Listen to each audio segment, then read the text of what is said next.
All right, welcome back to the Ireland Contracting Nightly Sports Coverage. Walsh will be joined by Chris Mueller in about 2 seconds, I would guess, 1, 2. And we're going to talk a little bit about Major League Baseball. And what's going to be proposed is a salary floor. And that's what we've been talking about for how many years on this show? You need a salary floor for these small market teams like the Pirates to have a chance to compete. $100 million. I don't know if it's going to pass, but it's proposed. Nutty's going to have to spend a little bit more money, but it's going to be funded by the teams that go over the $180 million threshold. So it's going to hurt teams that are spending more money because they're going to have to pay for this. I love the idea of the salary cap, salary floor, and the luxury tax kind of acts like a salary cap, but I don't know if they're going to get this to pass. Chris, do you think there's any chance? No, the fact that it was leaked today means that it was used as a test balloon to see how the public would react. If you're the Los Angeles Dodgers and you already are a team that goes over the luxury tax, which is much higher, I think it's $210 million right now, and it's, I want to say, a 25% charge to go over at the first level.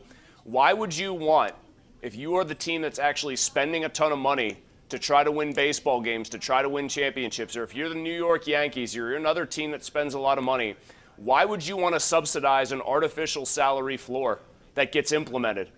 You're not the team that's not trying to win or that's not trying to spend more money to put a good team on the field. You're spending a lot, and somebody's going to tell you, wait a minute, you're the ones doing this wrong?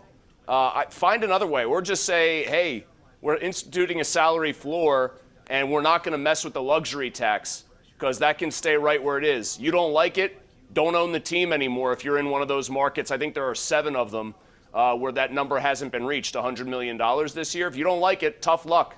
But why should the big market teams, as much as people here get mad about this, continue to subsidize this sort of thing? Seriously. And as far as a $100 million floor goes, Richie, what's to stop a team that's not spending $100 million from giving out kind of a bad contract to a player that doesn't deserve one just to artificially get to that threshold? Why would they do that? Why would you spend money on one guy when you could actually go and get a couple guys to compete? Okay, say you're spending $80 million and you've got to make payroll up to $100 million, right? You don't think in hockey teams spend on players that they otherwise wouldn't, that aren't really that good, just to make sure they get to the salary floor? It absolutely happens. You institute a floor like this, it's still not going to have the desired effect on competitive balance. And to go back to your original question, the players are never in a million years going to go for this because it, again, penalizes the teams that are actually paying out more money to these guys. So you look at the 2 teams that are playing tonight, the Dodgers and the Pirates, opposite end of the spectrum. The Dodgers have the biggest payroll at $267, right? Total team payroll. The Pirates are $54. That's $213 million difference. And you have these people on Twitter and social media telling me that money doesn't matter. It matters. It definitely matters. There's no way a team that has a $54 million payroll, and now that's the entire team, not just their 26-man payroll, their 26-man roster that you see in the majors. It's the entire team. There's no way you can compete with that kind of payroll. And you look over the years, the only times that they were competitive is when they had a payroll that was upwards of 80, 90, close to 100 million. And those were the 2013 through 2018 when they had the big payrolls. I don't think it's a coincidence. Well, yeah, you've got to spend more to win more by and large in any sport. Even the sports that have a cap, the teams that aren't spending to the cap, like in hockey, again, the teams that tend to spend to the cap more, we've seen the Penguins do it time and again, tend to be more successful. I mean, I think what you really need to do here, because you have a players' union that's divided, by the way. The older guys in the players' union are doing things that benefit them, and it's at the expense of younger players. I think if you could revamp the structure of how some of these pre-arbitration guys can get paid, I think it would be better for the younger players who show more talent early, even if they're on small market teams. And it might do the important thing here, which is incentivize the smaller markets if they have a reason to, based on the rules of how they have, less control maybe over these guys when they're young and they have to pay them more money to keep them. That might actually incentivize them to do it. But right now, the system sort of benefits teams that can find all that young talent, get it when it's at its cheapest, get the most out of it, and then try to trade it. That's what creates the cycle that frustrates so many people. So this model hurts the guys that are making a ton of money, the Garrett Coles of the world. But it helps all the other guys. 80% of Major League Baseball where guys are going to get paid. they're going to get jobs. I would imagine 70% of the players would want a salary floor. It assures them of making more money. I'm not so sure I would say 70%. I mean, a lot of these guys, if they can hang on, they'll still get decent money. But what you're really saying here, though, is we're going to ask the owners to pay less money and say, no, you can keep more of this money that you're making from all these television deals. We're just going to make sure that the bottom third or so gets up to a 9-figure payroll. I mean, it's just – so why are we doing this? I mean, it's going to knock down player salaries. It's going to get more money for the owners in their pockets. Why would you want to do that if you're like, why are people other than maybe this illusion of competitive balance so gung-ho for this? Maybe here's a real solution, something radical.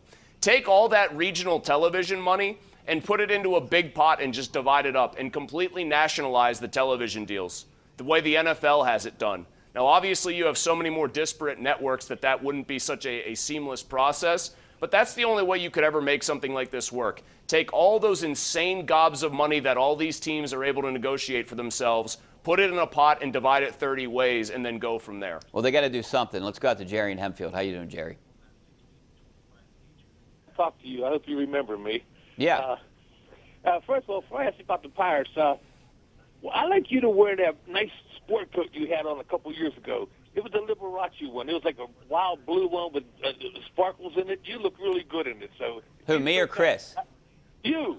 I don't have a blue sport coat, Richie. You have something, Rich. You have something. Really look good. You look like Liberace on there. Oh, okay. Well, I don't know what sport coat you're talking about, but I'll try to find one. Okay. Well, with the Pirates now, with this here program they're trying to pass, I think what they should do is make like the Pirates spend more money. Don't worry about the Yankees, what they're spending. Make the lower teams pay more, because the Pirates, they have the money. They have the money. They should make him say, listen, you got to spend at least $100 million. They should make a rule for that and just let the other teams spend what they want and not let the Pirates spend like $30 million and put a team out there. Well, Jerry, that's exactly what the proposal is, right, Chris? They want everyone to spend $100 million. Yeah, but it's telling the big teams. But it's telling the big teams they aren't allowed to spend to the degree the Dodgers are paying the tax for what they're spending. What you're doing with this proposal is saying you can't spend as much as you are trying to spend right now to win. If you're one of those big market teams, that's going to subsidize, I guess, some of these teams spending up to $100 million. I would make it clear here that in my opinion, if you're a fan who just cares about teams trying to win, the problem does not lie here with the big market teams. The problem definitely lies more in the corner of the teams that need to be brought up to that 9-figure threshold. That's my read on it.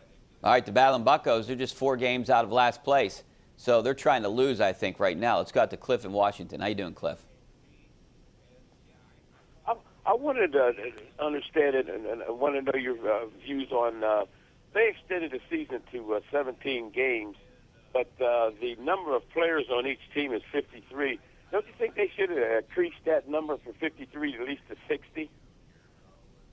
Well, I mean, you make a good point. They did increase the practice squad, Chris. I mean, that's only because of COVID, and they adopted the same rules as last year. There's an extra game. They're making more money.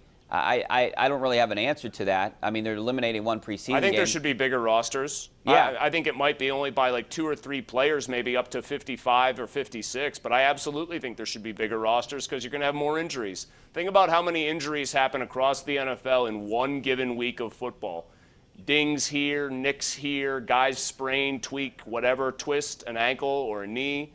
It absolutely should be bigger rosters. I think for me, that's a common sense proposal. You're going to make the players play one more game full bore every year and take one game where a lot of them get to sit out, one extra preseason game off that ledger.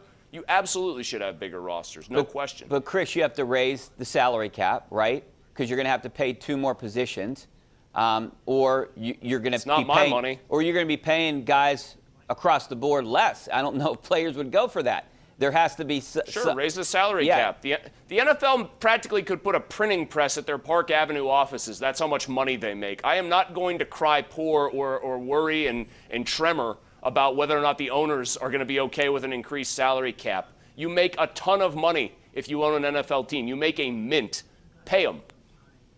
Pay them all around, baseball and football. Way to go to our Tri-State Office Furniture tweet of the day. And speaking of paying them, this is what we were just talking about. Ken Rosenthal, here's your tweet. Sources: MLB proposes salary minimum of $100 million.